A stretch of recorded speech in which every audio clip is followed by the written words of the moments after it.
During my viewing of this film, specifically during the second half, something happened to me that has never happened before. I was leaning back in my seat watching the film and felt the urge to move forward, to lean forward in my seat, to engage more with the film. So I did. A split second after I did this, a girl to my left did the exact same thing. We sat there together, emotionally in sync, eyes wide open like this, watching the film. Now, anyone in the cinema could have looked at us and thought to themselves, how cute. Two kids out on a date, enjoying themselves. Not exactly. Two complete strangers who have never spoken or even made eye contact, sharing a moment. That is why I go to the movies.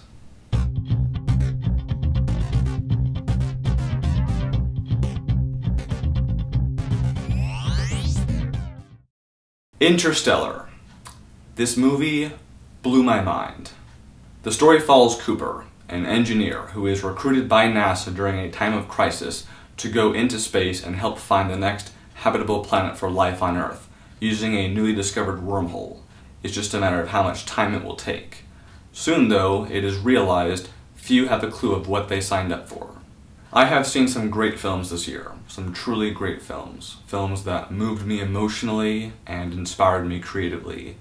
This film did all of those things, along with expanding my imagination and giving me a feel for what is possible in the future of filmmaking. Both story and visual-wise, it's a very ambitious film. It calls for a terrific suspension of disbelief. There are a lot of ideas here. I did not fully comprehend everything going on, but then again, knowing Nolan, that is no surprise. He does cite 2001 and Blade Runner as two of his all-time favorite films. Reason being is because those films invite you into another world and make you want to go back and rewatch them so that you can see things that you didn't catch the first time around. While the story is complex, I think it was handled well.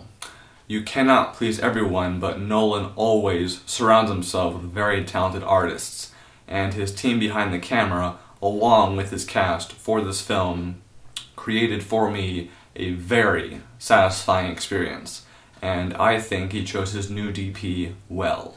I will always miss Wally Pfister, but Hoyt van Hoytema did an exceptional job. His work looks fantastic on the IMAX screen.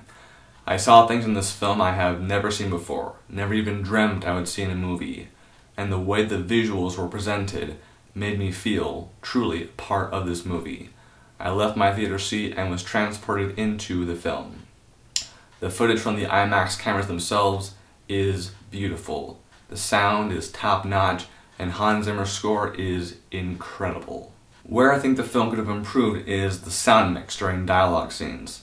There are a few scenes where personally I had a hard time making out what was being said due to the score being overbearing. As the mix is now, it didn't ruin my overall experience, but I do like hearing dialogue and not having to second guess what's being said. Overall though, my experience watching this film was a spiritual one. One that I will never forget. One that can never be duplicated. This film got me thinking, it inspired me creatively, and deeply moved me. I shed more tears during this film than any other this year. I give Interstellar 4.5 out of 5 stars. Thank you very much for your time. Have an awesome day.